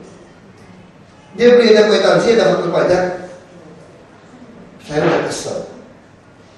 Terus begitu sampai ada draftnya, mereka tetap harus dikenakan pajak. Nah orang bilang, masa pejabat kasih contoh yang buruk? Saya kenapa keluar? Saya udah bilang, kita kasih lihat kami aja, teman saya wali kota Bandung kasih lihat kami lagi udah pasti. Saya udah pengusaha. Kenapa saya ngamuk? PLTC kan begini, sudah Pak, saya selesaikan. Pengusahanya suruh cari saya saja. Mau cari kalian berapa bulan bolak-balik ke lantai 11. Sudah, nggak usah kasih lagi. Saya bilang, mohon maaf, terima kasih Bapak Ibu udah nyoba kasih kelihatan kamera aja. Saya mending keluar aja, ngapain diskusi lagi. Nanti saya tanya lagi, ini beda Pak, sekarang lebih mahal, nggak 25 juta, 30 juta, 3 kali saya pukul dia, saking saya dongkol. Kenapa? Dia bilang, sekarang sudah kita buatkan peraturan baru Pak. Bus ini kan strategis, jalan terus Pak, jadi pajaknya harus lebih mahal Pak. Oke, terus saya tanya, lebih mahal berapa? 100 juta. Ya 100 juta kayak 10 tahun juga baru 1 miliar. Masih kalah toh? Nah terus pertanyaan saya, bus-bus yang sudah pasang iklan ini, Kopaja semua nih, ya ada komik segala macam, itu bayarnya berapa? Pakai nilai strategis nggak? Enggak. Kan kampret banget gitu. Aku saya marah. Saya bilang saya udah berhasil loh. Saya menahan tidak keluar kata kampret di kepala. Cuma aja udah keluar gitu. Ya minimal lumayan lah, hanya keluar 3 kata, bajingan, bangsat, kampret, cuma keluar bajingan kan oke lah, masih lumayan. 3 keluar 1 masih oke saya pikir. Dan masih keluar. Kenapa orang nyumbang Anda kenakan pajak spesial? Yang bayar pajak Anda tidak. Itu kurang ajar. Artinya apa? Intinya tuh pengen membuat orang kapok nasi. Karena bos yang duduk di pojok itu, dia baru janji sama saya lagi. Datang ke rumah saya, kan tetangga saya. Ini kaya nih, yang punya Tifon ini. Ini kaya nih. Wah, punya mobil mewah, kalau kamu lihat mobil mewah, seluruh dunia termewah ada di rumahnya. Berantakan di rumahnya, dia mau berespot semua, saking kayanya ini. Tetangga saya satu komplek, dia datang ke rumah, bawa Maybach sepanjang. Siapa yang mobil putih panjang itu panjang? Itu keluar. Aku mau tamu aja katanya. Apa nih? Lu jangan beli mobil mewah dong. Kita butuh bus wisata nih. Keliling-keliling, kan dapatnya Weichai. Saya pengen beli yang Mercedes atau Volvo. Ya sudah, nggak apa-apa. Itu harga berapa ya? Itu beli sih 3 miliar lebih. Kamu beli bisa di bawah 3 miliar. Ya saudara, saya kasih 10 saja. Itu aku diajak makan lagi teman saya lagi yang kaya, masukkan Volvo. Maka, bos, itu si teman kita satu itu, wah begitu. Lebih miskin dari dulu bos. Lu lebih kaya loh bos. Dia sumbang Pemprov 10 bus tingkat. Lu mau sumbang berapa? Ya udah gua samain, tapi 20 apa dia langsung. Lu pesan ini, lu butuh 2 bulan 3 bulan. Kita bisa bayangin nggak kalau yang nyumbang ini kamu kerjain berbulan-bulan. Truk sampah saya dapat 53. Ini jangan satu kali mau saya datang sama saya, atau bohong apa enggak? 53 mah kecil. Nanti kalau teman-teman gua kumpulin asal mau datang ya, mau datang makan bareng kita ya. Boleh, makan mah datang saya bilang. Saya kumpulin 200 buat kamu katanya. Jadi kenapa masih tolak orang mau ngasih? Kenapa kamu persulit gitu loh? Ngasih kok. Oh, tidak ada makan siang gratis. Pasti niatnya mau minta tolong macam-macam. Itu mah tergantung kamu. Kalau kamu taat konstitusi, ya selesai. Ada nggak saya selamanya melanggar kasih izin ke orang-orang lain yang nggak boleh berizin? Enggak juga. Itu tergantung kita. Dari mana buktinya? Rekam jejak. Saya jadi bupati, rekam jejak, mau dikasih sawit 10%, mau kasih duit berapa miliar juga ketolak. Itu rekam jejak. Jadi kalau kalian belum jadi pejabat, saya belum tahu. Saya tidak korupsi, saya pasti bisa. Jangan tak kabur bos. Anda belum jadi pejabat. Nah, makanya itu teori Abraham Lincoln jelas. Kalau mau uji karakter sejati seseorang, kasih dia kekuasaan. Kalau Anda belum pernah berkuasa, saya nggak tahu karakter Anda. Saya sudah pernah berkuasa. Pernah di DPRD, pernah di Bupati, pernah di DPR RI, di Wagub. Jadi kalau sekarang saya mengklaim orang paling pengalaman berpolitik di Indonesia pasca reformasi cuma saya sendiri. Karena saya loncat-loncat terus, itu jawaban dari pertanyaan. Nah, sama pada saya di DPRD. Jangan berhenti belajar jadi DPRD dulu 5 tahun baru jadi bupati. Pemerintah mah gak usah belajar, selalu gak idiot. Yang lain pengalaman apa? Aku udah pengalaman nyolong untuk apa gitu. Rumusnya sederhana kok, pemasukan pengeluaran pembiayaan. Tugas kamu apa? Mensejahterakan orang, membuat penuh otak, perut, dompet warga.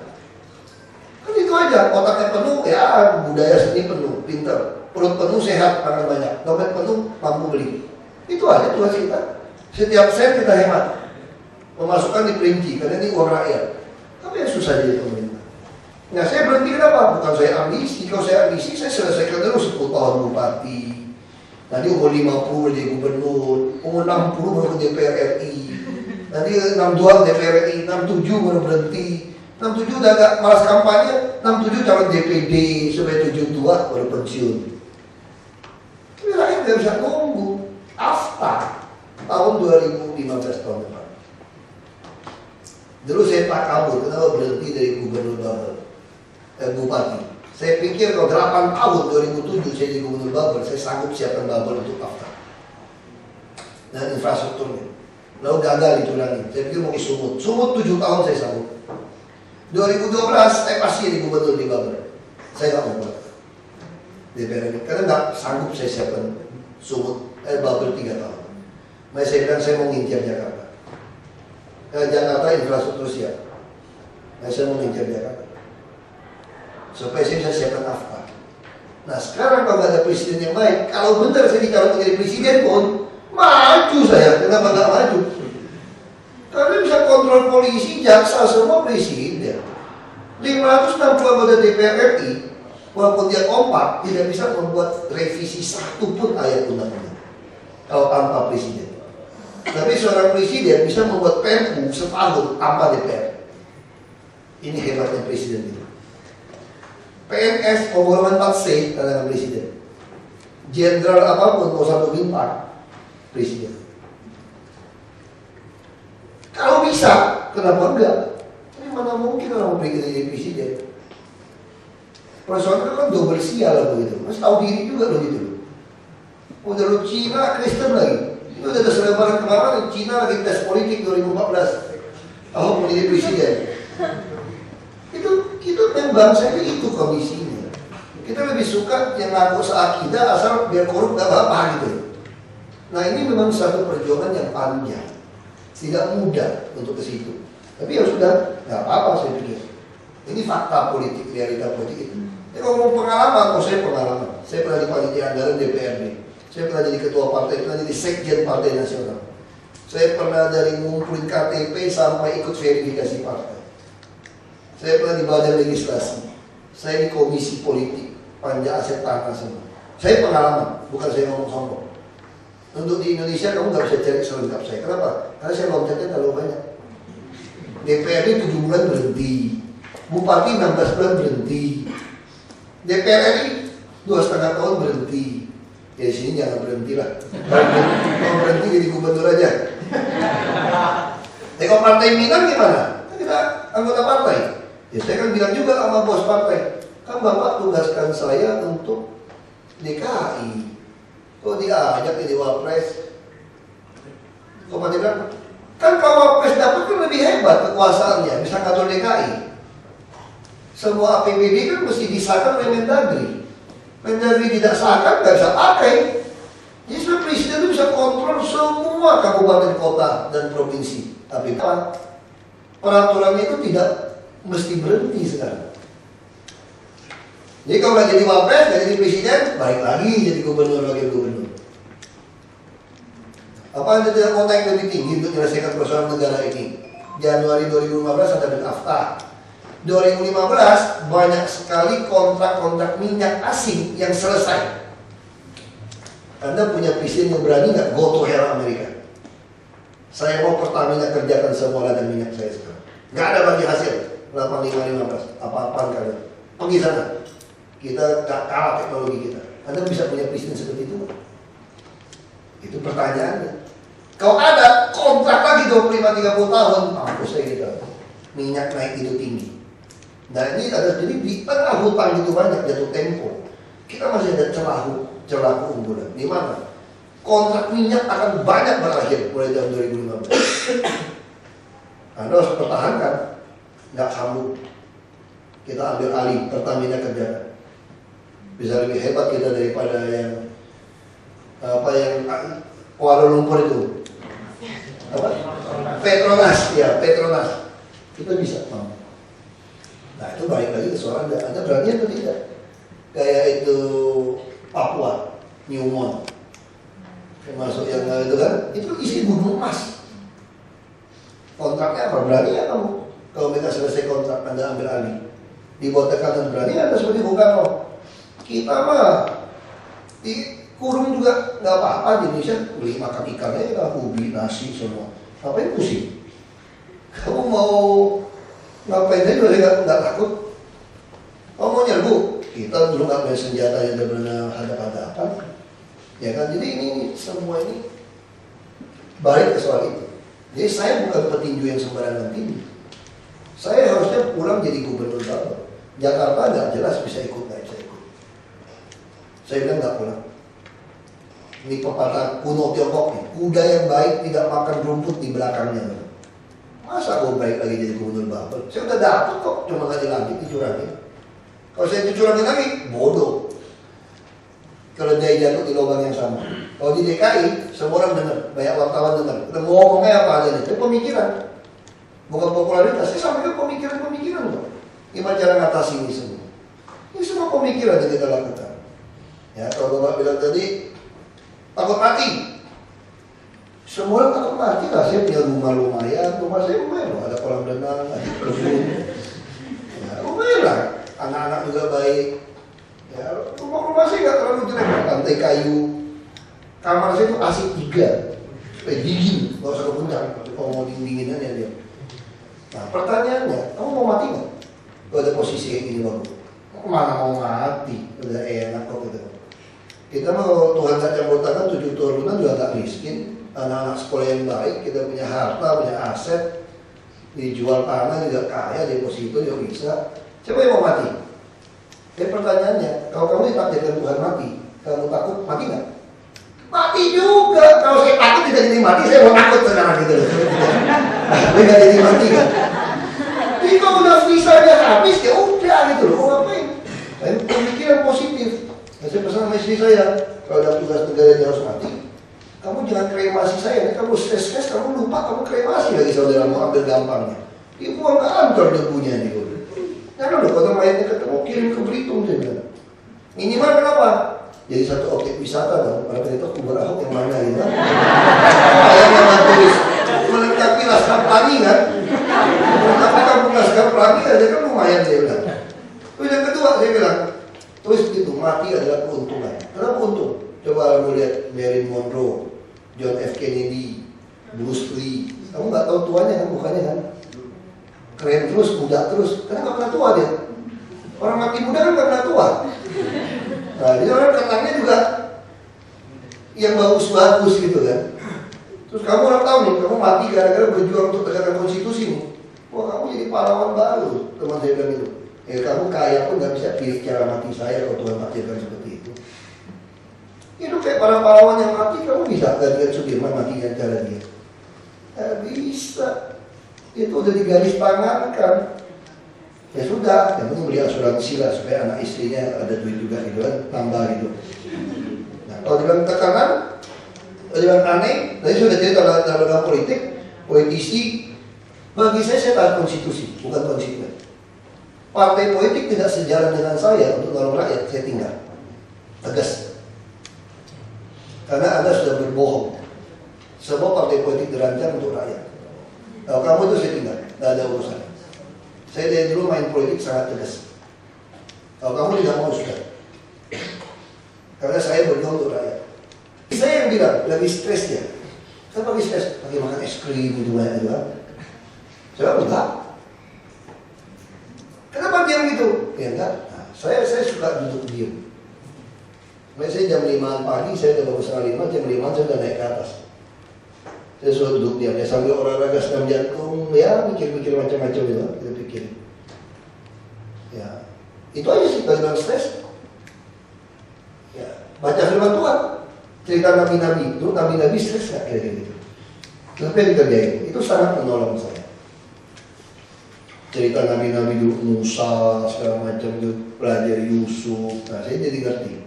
Oh mereka dulu begini, solusi. Itu menarik. Makanya saya suka baca ulang-ulang cerita itu. Jadi kalau saya Kristen, Alkitab saya itu tiap tahun habis saya baca. Saya pengen katam, orang Islam bilang gitu ya. Ini katam katanya. Bukan bagi kelakuan baik loh, enggak loh. Kamu jangan salah loh, jangan terpesona lagi. Karena kalau mau nipu orang, jangan mesti jelas agama. Makanya teroris juga pakai agama kan, itu agama semua takut gitu loh. Nah, jadi nipu orang gitu. Jadi jangan percaya apa orang yang pintar firman Tuhan, ayat-ayat Tuhan belum tentu kelakuannya baik. Kalau selesai khotbah jago saya, kelakuan saya belum tentu baik. Dan teman saya nggak mau ke gereja, dia kenapa? Gue merasa baik kok. Terus kamu kenapa tiap minggu ke gereja? Aku ngerasa aku nggak beres soalnya, gue kerja nggak ada tiap minggu nggak ada walaupun ngantuk-ngantuk gitu ya. Nah, saya kira itu. Latar belakang saya ke politik itu sudah saya jawab. Saya bukan orang politik sebetulnya. Saya menutup. Saya terpaksa masuk ke politik karena saya tidak bisa menolong orang miskin gitu banyak di rumah saya. Nah, jadi pikiran saya pertama hanya berpikir saya mau menang partai menunjuk camat yang baik jadi bupati, memberikan jaminan kesehatan dan pendidikan dan perumahan juga infrastruktur supaya orang-orang miskin yang nggak bisa berobat, nggak bisa sekolah jangan ke rumah saya minta tolong karena saya nggak sanggup tolong mereka. Bapak saya katakan 1 miliar sudah dikatakan orang miskin 500.000 hanya untuk 2.000 orang nggak bisa. Kampung kita 9.000 orang berantem. Nah saya berpikir gitu, gimana caranya hati senang tidak keluar uang, yaitu supaya rakyat ada jaminan sosial. Makanya saya bikin pertama kali jadi bupati itu tahun 2006. Ternyata nasib saya itu bertempurnya terus sampai hari ini untuk membantu keadilan sosial supaya saya nggak usah bantu orang miskin. Karena saya tidak bantu, saya sakit hatinya. Saya bantu, saya juga sakit. Nah, daripada kita tidak melawan, cuma ngomong-ngomong di seminar, di warung kopi, mendingan saya berantem. Karena pepatah kuno bilang orang miskin nggak bisa lawan orang kaya nggak bisa tantang pejabat. Jadi kalau menantang pejabat yang jolim, ya kita hadapi sebagai pejabat. Itu yang membuat saya hari ini tidak stres. Mungkin tapi lawan saya kan saya stres, saraf. Mau mati lawan orang seperti itu. Ya terpaksa kemarin saya paksa masuk CT scan dan MRI dari otak sampai bawah. Dokter saya khawatir ada yang konslet. Nah dia lihat saya bilang mau mati mau hadap itu mau jadi paksa dia cek. Dia cek di telepon saya ada 2 hari. Ternyata saraf kamu semua bagus. Nggak ada sumbatan dia bilang. Berarti kalau orang bilang kamu kurang waras, ada gangguan, tidak benar itu katanya. Nah berarti saya stres atau enggak, Anda jawab sendiri. Terima kasih.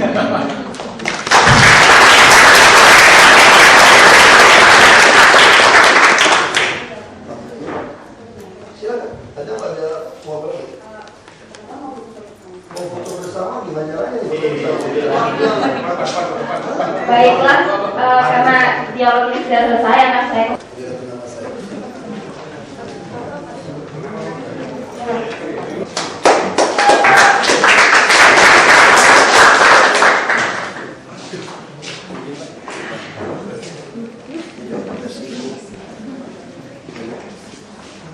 Masnya sepuhan.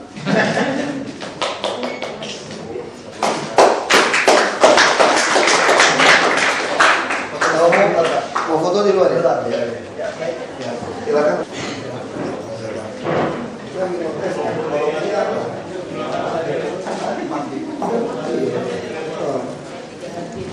Kita lagi mau tes semua yang 3C sampai 4A bed test. Jadi kita mau silang nih.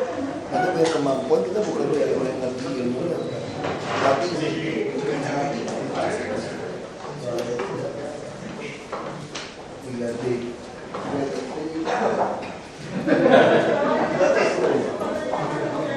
Dua.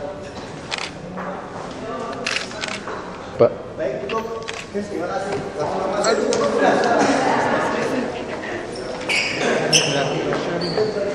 Dapat nggak? Dapat. Tadi Bapak bilang katanya pengadaan kasus pengadaan bus itu nggak mau diserahin ke Kejaksaan Agung. Sebenarnya udah diselidiki. Itu kan hak Kejaksaan Agung untuk menyelidiki. Makanya saya bilang kalau saya lebih suka kita juga khawatir kalau dari selidiki dari Kejaksaan Agung KPK stop. Udah diselidikin Pak dari jadi nggak bisa KPK dong Pak. Kita tunggu aja hasilnya seperti apa ya. Kalau dia nggak bedah kayak Damkar pasti bebas. Kita nggak tahu lah. Itu saya bilang kan mau jadi presiden kan, saya atur Kejaksaan Agung kan. Oh jadi Bapak mau jadi presiden. Yang nunjuk Pak mengenai tes itu Pak, pegawai eselon 43 itu kalau yang tidak ini bukan eselon 43, bukan eselon 43. Jadi semua golongan PNS yang berpotensi mengisi jabatan eselon 4 dan 3 dari 3C sampai ke 4A itu kita mau tes seluruh DKI. Dan itu tidak terbatas, misalnya Anda tuh dari dinas taman, tapi Anda seorang akuntan. Begitu dites, ternyata Anda itu kemampuannya, kejujurannya, semua itu empatinya ada. Mungkin kamu bisa jadi kepala seksi di Dinas Pelayanan Pajak. Nah, mari kita sekarang mau kembangkan, sekarang belum digabung pajak sama BPKD. Nanti Dinas Pajak sama BPK sama WLP, pengadaan barang itu, dia TKD-nya hampir sama. Supaya banyak orang mau pindah situ. Jadi penghematan uang harus irit, menerima uang harus beres, pembelanjaan harus irit. Nah, ini yang mau kita bentuk. Sehingga nanti banyak PNS yang muda-muda yang jujur, dia mau kerja di bidang ini. Pengadaan barangnya beres, penerimaan uang beres. Sekarang kalau kita ngomong penerimaan pajak kita, banyak yang nggak beres. Kita udah tanamkan 1 tahun lebih kan, online kan. Di lapangan tuh masih banyak oknum ngajarin loh, pakai aja yang jadul-jadul. Saya BRI setengah mati, pakai aja yang jadul. Terus diatur-atur restoran mana yang online, mana yang belum. Itu masih ada store menyetor berarti, walaupun tidak punya bukti kan. Nah itu yang terjadi di kita. Nah hasil tesnya nanti ketahuan, lalu nanti yang nggak masuk gimana? Kan dia bisa ada perbaikan. Nah sama seperti Eselon kan, sama seperti Anas Effendi kan. Kan pensiun sampai 58-60 nih. Kalau Anda udah diturunkan, Anda tunjukkan kelakuan, kita bisa tes lagi Anda. Kalau bagus kita bisa balikin ke posisi yang setara. Tapi kalau tidak, mohon maaf, kami staffkan Anda. Biar Anda kena stroke aja. Kalau Anda kaya pasti berhenti, kita staffin aja. Kalau saya kerja, atau dia masih panjang pasti tunggu gubernur wakil gubernur ganti aja ya silakan. Tapi Anda kami staffkan. Selain psikotes apa lagi Pak? Ada tes juga keterampilan. Katanya eselon 3 dan 4 itu kan lebih ke pejabat teknis ya Pak? Iya. Kan teknis kan kamu sipil. Kalau kita ngomong teknis ya, sekarang kita lihat sebuah proyek-proyek, misalnya taman, apakah mesti landscape? Ya. Harus ada yang mesti landscape. Kamu terlalu pintar, pakai konsultan juga. Anda bikin rumah semua konsultan. Pernah kamu lihat PNS DKI yang PU bawa alat berat atau nyet kru? Enggak kan? Tender konsultan semua, konsultan semua. Jadi istilah bapak saya nih, kenapa suruh adik saya jadi dokter? Dia bilang begini dong. Kenapa Pak? Ya minimal kalau kamu sakit, adikmu walaupun bego-bego jadi dokter juga dia tahu benar apa nggak benar bedanya. Kan kamu dokter kan? Kamu ngerti dong dokternya benda apa enggak? Nah kita juga butuh yang ya, ilmu yang sama, itu saya maksud tadi. Kamu insinyur sipil di pemadam kebakaran, cuma jadi sekretaris selama ini. Cuma jadi penghias pecantik cewek gitu kan. Padahal kamu tuh mampu jadi kepala seksi di PU sebetulnya. Karena kamu sipil ITB loh. Masa ada lulusan ITB yang bodoh? Masa cuma sekarang karena dia ditempatkan di pemadam kebakaran, sebenarnya di PU banyak sekali yang butuh lebih bagus gitu. Nah kenapa nggak mau dipindahkan? Artinya bisa saja dicaplok dari... Caplok, kita mau aduk semua. Kapan? Apa tujuh? Hah? Kapan? Tunggu tes dulu. Bulan depan pasti persiapan mungkin bulan depan. Tapi Pak Gubernur instruksikan bulan depan. Pak Gubernur ngomong tadi kan? Mei, April, Mei. Sampaikan kan? Nah itu. Pak, apa tujuannya biar nggak ada masalah-masalah kayak yang kemarin-kemarin Pak? Kan misalnya rusun sebenarnya. Ya galak-galak dikit lah. Udah gertak udah lewat, 1 tahun masa gertak udah lewat, tahun ini udah sikat benar. Pak, kalau teman Harapannya biar pajak nggak ada yang kayak online, gitu lagi Pak ya? Mesti dipenjarain, belum kapok orang yang beli ketek. Kalau di Jawa kan kalau monyet datang terus nyerbu satu kampung, bukan tangkapin satu-satu, tangkap satu belah 2 gantungnya, nggak ada lagi berarti datang. Pak, kalau temuan Kayak pajak, gitu caranya. temuan pajak online nggak jalan tuh di daerah mana Pak? Di kawasan Jakarta mana? Yang tadi Bapak bilang pajak masih ada yang manual, itu di mana Jakarta mana? Belum lengkap semua. Coba kamu ke restoran makan, ada nggak pajak online? Berarti belum jalan walaupun udah Iya, setahun. memang sengaja gitu loh, dari pajak kita. Kalau semua online kan repot. Ya kan nanti juga e-budgeting juga repot, mesti beli di LKPP juga repot. Ya semua lagi pikir, ya minimal masih setahun 2 tahun lah bisa main kan. Kalau udah 2016 nggak bisa main lagi kan 2017 mudah-mudahan tidak terpilih lagi. Kalau terpilih lagi ganti yang mau main kan lumayan, kayak gitu aja. Ya. Oh,